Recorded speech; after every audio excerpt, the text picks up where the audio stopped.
I'm Rob Licuria, Senior Editor at Gold Derby, here with Makeup Department Head Amanda Knight and Prosthetics Designer Barrie Gower. First of all, both of you, congratulations are in order. You are Emmy nominated once again but this time for House of the Dragon. Congratulations. Thank you.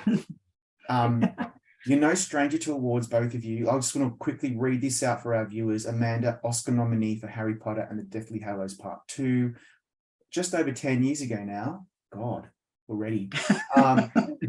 And first nomination for We Like the Way, coming off a BAFTA win for the show. And Barrie, you've got 2 Emmy nominations this year for House of the Dragon, Lord of the Tides, and of course, The Last of Us, Infected. And you have 9 in total, with 4 wins for Game of Thrones and Stranger Things. So you're both pretty much awards magnets, which works well for me because Gold Derby, this is what we do. So I'd love to know from both of you, perhaps maybe you first, Amanda, how you found out you were nominated. I think one of the girls ran down. We heard screaming upstairs. We're actually shooting season 2 of House of the Dragon, and I could hear screaming upstairs. And I was doing in the middle of a makeup, and the girls came running down because obviously we're allowed to name our team as well. It's not just about us, it's about our team. So they came running down and said, we're in. So yeah, they've been watching upstairs, unbeknown to me. I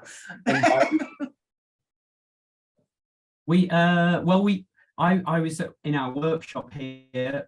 We've got a little team here working on prep for a project at the moment. So I was in and out of my office, but I put the live stream online on YouTube, and I kept popping back in, and it kind of got to the time, and I was like, I don't know where the announcements are. And then my wife just rang me from home and said, we've been nominated.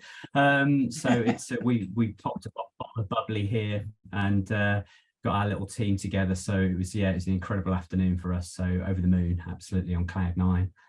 It's handy to have your wife as part of the team as well. You know, then you can get those little memos. I like that. I think you've worked that out very well.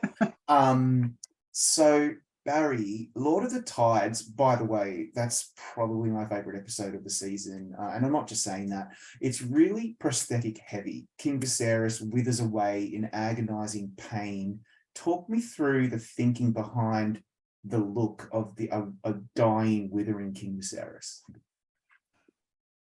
Well, I think Paddy Considine, who played Viserys for season 1, that was going to be our biggest challenge on this season. His character, his story arc from episode 1 going to his demise in episode 8 was going to be a really important part of the storytelling to actually help show the passage of time, pretty much, because obviously season 1 goes over a couple of decades or so, really. And I know we have a change in some of the younger cast as it goes over the episodes into slightly older cast with the same characters, but Paddy would remain throughout the season.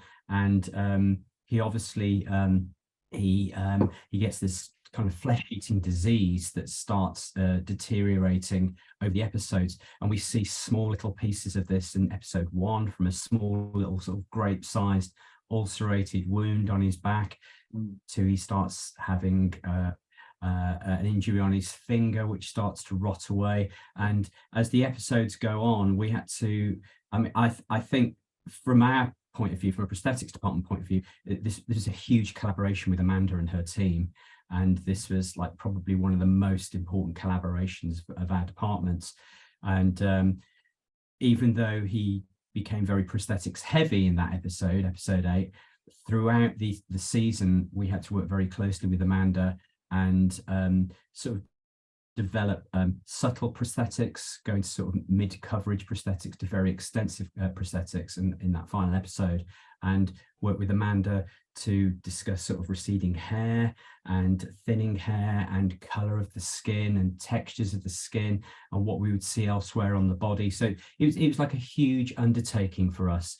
There was a jump from episode 7 to 8 of several years, and it was something that Miguel Sapochnik was very aware that he wanted to show a significant change between the two states. So in episode 7, he had quite extensive prosthetics. He had a silicone ball cap with punched, receding, thinning hair. He had facial appliances. He had things on his hands. But when we got into episode 8, that's when the processes started to cross over with visual effects as well, because it was at that point that we see Viserys at his worst state. He's got really extensive prosthetics on. We see a scene quite early on where his body is revealed and he's very emaciated and he has ulcerated wounds all over his body. And a number of techniques were used there where it was actually, we employed like a body double, which was very, very slender and thin. And we had our team, we had Amanda's team, we all crossed over. I remember we had this incredible day where we were in Amanda's makeup trailer, and there were like 4 or 5 of us surrounding this body double, and we were artworking all over his body. We put all these injuries and wounds all over him. We were highlighting his bone structure, doing highlight and shadow. He had a silicone ball cap on as well, but we would never see his face. We shot the entire performance with Paddy actually to start off with his Head and Shoulders prosthetics. And then we matched the performance with the body double, and the visual effects took Paddy's head and planted it onto the body double's body. But obviously, later in the episode, we have the reveal of Viserys' mask comes off and reveals all these negative space cavities and what have you. And then that's where we work very heavily with Angus Bickerton and the visual effects department. So that's kind of really a roundup of our the majority of our work for Viserys, especially in episode 8. But it was an incredible experience, an incredible umbrella of all these like makeup, hair, and prosthetics departments all coming together. To achieve everyone firing on all cylinders to make this work. If it doesn't work, we are out of the story. It's scary. Amanda, we like the way is the wedding episode, and every Game of Thrones fan gets a little concerned when there's a wedding involved. And, it's never going to end well. Oh my God, it's a really big one as well. It's directed by Claire Kilner, who is just such a great director on that show. So talk me through the choice. Why did you decide that was the episode you wanted to submit?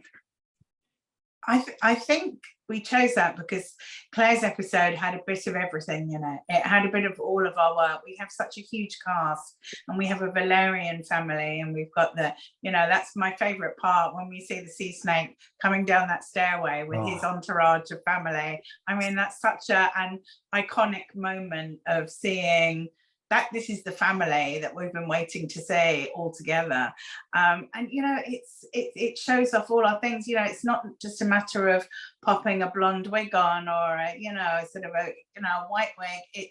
It's making it work on the face and changing it's making the characters, changing their skin tones to make it look like it actually is part of them, and that you accept that that's their hair, and that this is the world that they live in.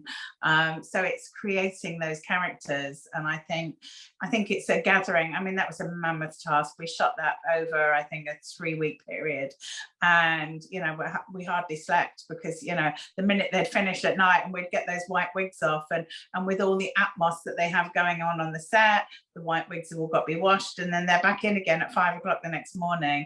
And it was everybody, it was the entire cast for every day for 3 weeks. And so that's why it was just to show the amount of work, I think, and the amount of characters that there are.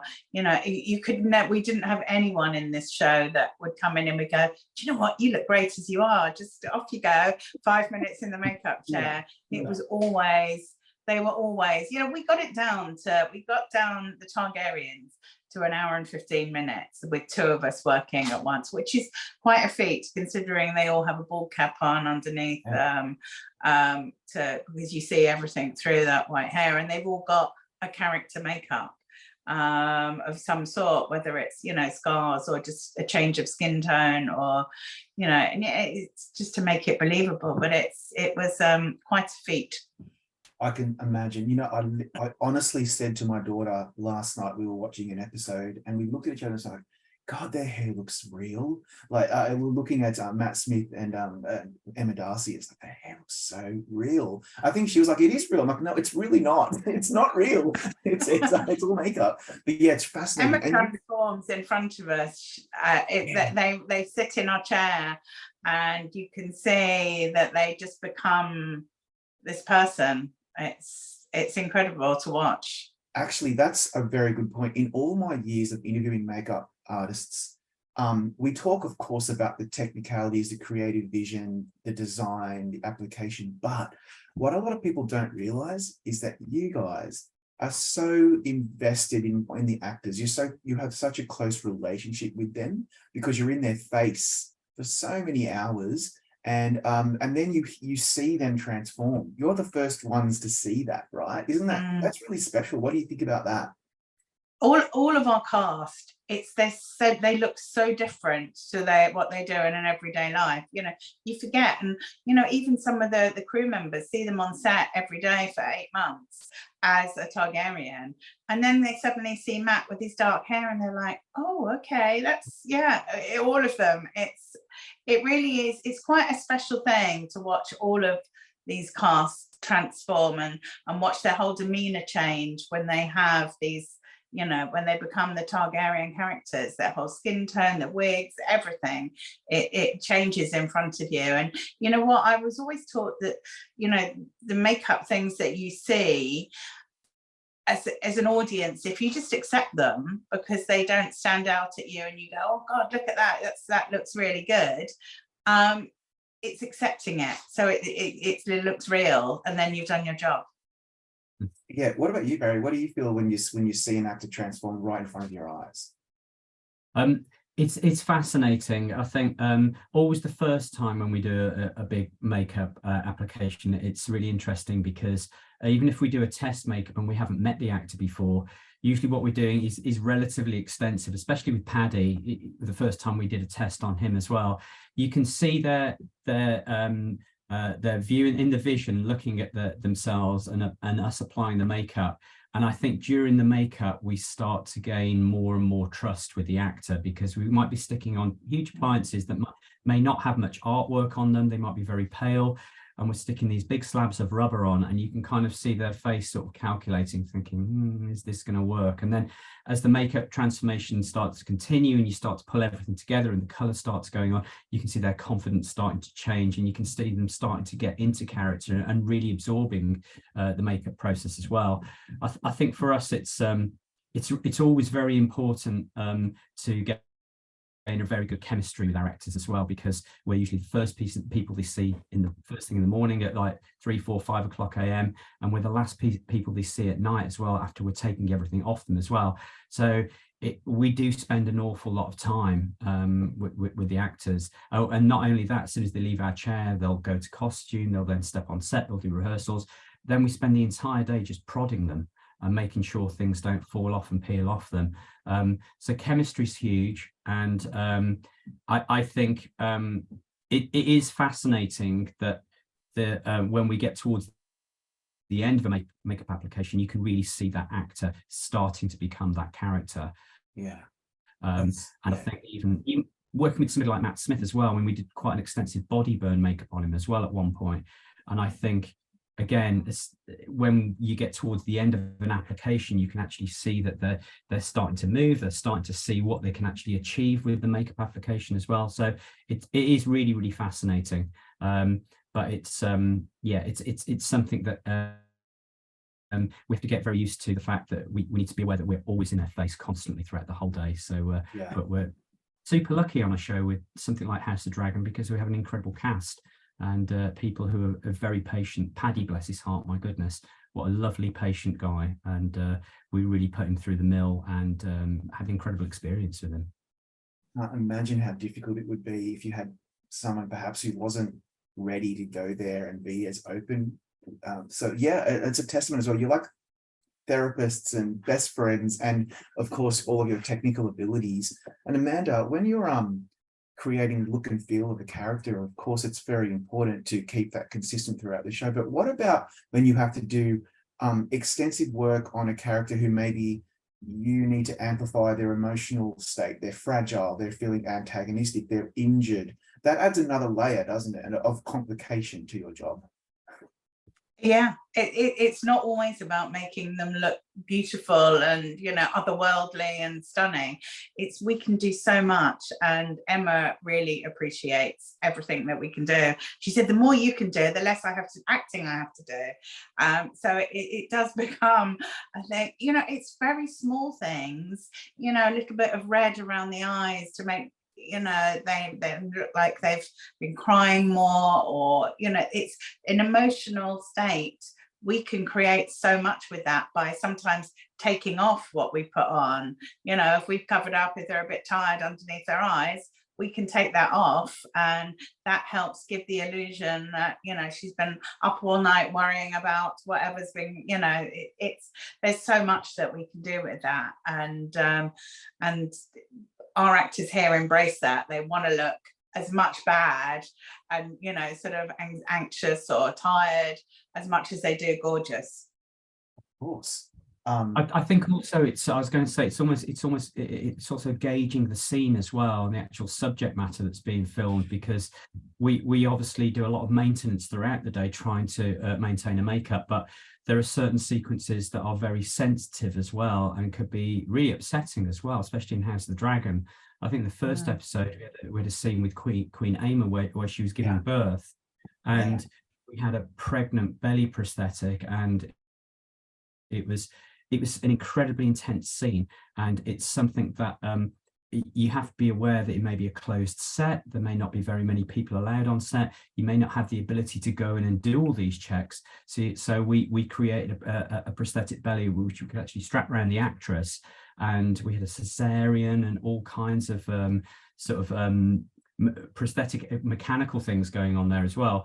But you have to really read the scene, the moment, and be aware that, you know, you need to stay away and stand back and let the actors and the performance, you know, have their time, really, so you're not interfering in any way or inhibiting anything as well. So it is kind of reading the atmosphere as well a lot of the time, and making sure that you're always behind the monitor and available, but you're not in the way, if that makes sense. That must be very challenging. And as a final question, especially like Barrie, like, you've designed so many great characters: the Night King, Vecna, Viserys, and now Cordyceps, the Cordyceps clickers.